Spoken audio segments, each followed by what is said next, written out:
Bismillahirrahmanirrahim. Assalamualaikum warahmatullahi wabarakatuh, anak-anak murid Ustazah sekalian. Ustazah doakan semua dalam keadaan sihat-sihat dan bersedia untuk belajar pada hari ini. InsyaAllah hari ini Ustazah akan mengajar subjek Jawi dan Khat untuk tahun 4 dengan tajuk tanda soal. Tanda soal. Apa itu tanda soal ya anak-anak murid sekalian? Mari Ustazah terangkan apa itu tanda soal. Tanda soal ialah tanda pada akhir tiap ayat tanya sama ada ayat itu dimulai dengan kata soal ataupun tidak. Macam mana bentuk tanda soal ni ya murid-murid? Okey, baiklah. Tanda soal selalunya berbentuk telinga di sebelah kiri. Telinga di sebelah kiri. Nampak tak? Saya lampirkan dekat slide tu ada gambar simbol tanda soal.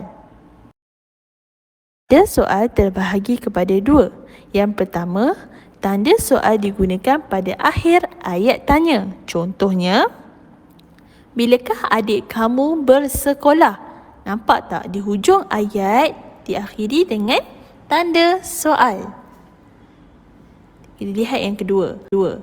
Pada akhir ayat tanya sebelum tanda penutup kata. Contohnya, apakah yang kamu makan? Tanya Muhammad. Nampak tak? Sebelum akhir pengikat kata tu ada tanda soal. Baiklah murid-murid, dalam membina ayat tanya mesti mempunyai kata soal. Okey, kata soal ni terbahagi kepada 8. Yang pertama, bilakah? Yang kedua, adakah? Ketiga, di manakah? Yang keempat, apakah? Yang kelima, berapakah? Yang keenam, siapakah? Yang ketujuh, mengapakah? Dan yang ke-8, bagaimanakah? Seterusnya, kata soal dan kegunaannya. Kata soal ialah perkataan yang digunakan untuk membentuk ayat dan menanyakan sesuatu perkara. Kebiasaannya, kata soal ini terdapat di hadapan ayat.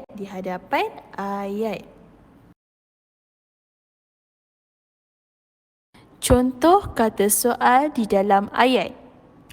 Kata soal yang pertama, di manakah? Di manakah? Apa fungsinya? Untuk menanyakan sesuatu tempat. Contohnya, di manakah kamu tinggal? Di manakah kamu tinggal? Yang kedua, bilakah? Bilakah? Fungsinya untuk tanya tentang masa dan waktu. Contoh, bilakah kamu sampai ke rumah? Bilakah kamu sampai ke rumah? Kata soal yang ketiga, adakah? Adakah? Fungsinya untuk tanya tentang sesuatu keadaan. Sebagai contoh, adakah awak yang memotong pokok ini? Adakah awak yang memotong pokok ini? Kata soal yang keempat, siapakah? Siapakah? Fungsinya untuk menanyakan seseorang. Contohnya, siapakah nama guru kelas kamu? Siapakah nama guru kelas kamu? Mari kita teruskan dengan kata soal yang kelima, ialah bagaimanakah? Bagaimanakah? Apa fungsinya? Untuk menanyakan cara atau keadaan. Contohnya, bagaimanakah hendak memasak lemang? Bagaimanakah hendak memasak lemang? Yang keenam, mengapakah? Mengapakah? Fungsinya untuk menanyakan sesuatu sebab. Sebagai contoh, mengapakah Nurul menangis? Mengapakah Nurul menangis? Kita lihat kata soal yang ketujuh. Berapakah? Berapakah? Fungsinya untuk menanyakan bilangan, jumlah dan harga. Contoh, berapakah harga bola ini? Berapakah harga bola ini? Dan kata soal yang terakhir ialah apakah? Apakah? Fungsinya untuk menanyakan benda dan haiwan. Contohnya, apakah yang kamu lakukan sebentar tadi? Apakah yang kamu lakukan sebentar tadi?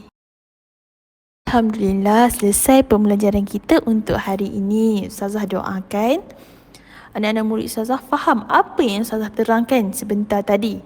InsyaAllah kita akan berjumpa pada minggu depan pada sesi pembelajaran yang akan datang. Ustazah akhiri dengan Assalamualaikum warahmatullahi wabarakatuh. Kejap. Jangan lupa like, share dan subscribe.